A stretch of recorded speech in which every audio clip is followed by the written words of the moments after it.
At the same time, I wanted the truth to be known. আমি সত্যি কথাটা বিশ্বের কাছে That is জানাতে why চাই I formed a judicial inquiry এবং commission তাই জন্যই on 18 আমি একটি July 2024. এনকোয়ারি কমিশন গঠন করি, Purpose was clear. যেটার উদ্দেশ্য স্পষ্ট ছিল।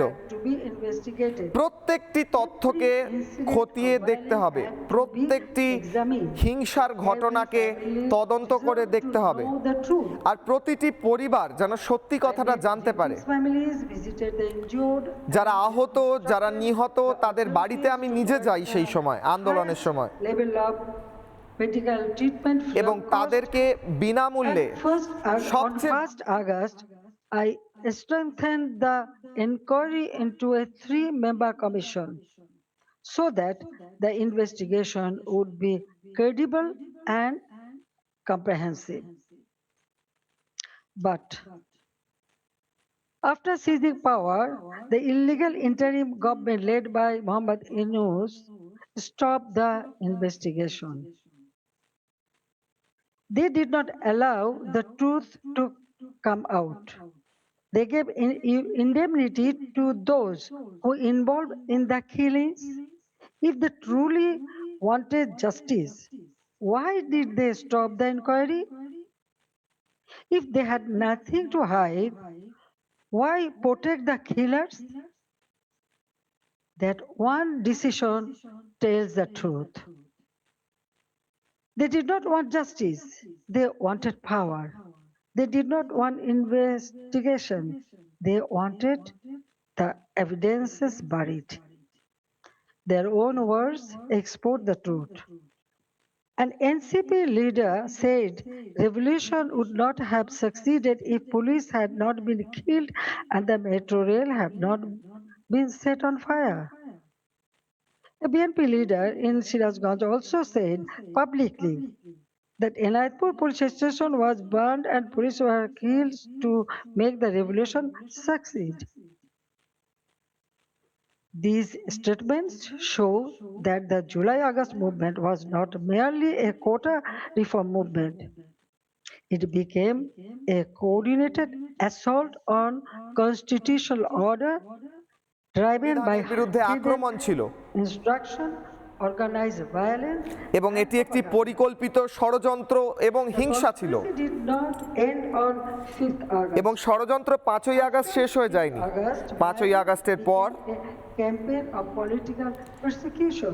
রাজনৈতিক বিরোধীদের খুন করা আরম্ভ হয়। On 16th July with the murder of Shobuz Ali, a Dhaka college student and student league activist. Student লীগের, ছাত্র লীগের একজন সদস্যকে খুন করে এই প্রতিশোধ শুরু হয়। Leaders and workers আওয়ামী লীগের নেতারা, killed, কর্মীরা arrested, খুন করা হয়েছে, গুম করা হয়েছে, তাদেরকে গায়েব করে দেওয়া হয়েছে, আক্রমণ করা হয়েছে, বাড়ি জ্বালিয়ে দেওয়া হয়েছে। 10,000 have been killed or disappeared.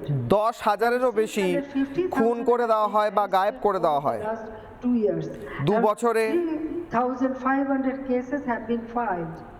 Namely, nearly 450,000 leaders. 50,000 নেতা কর্মীর বিরুদ্ধে আক্রমণ হয়, কিন্তু মাত্র 3,500টি কেস হয়। Others have been listed as unnamed accused.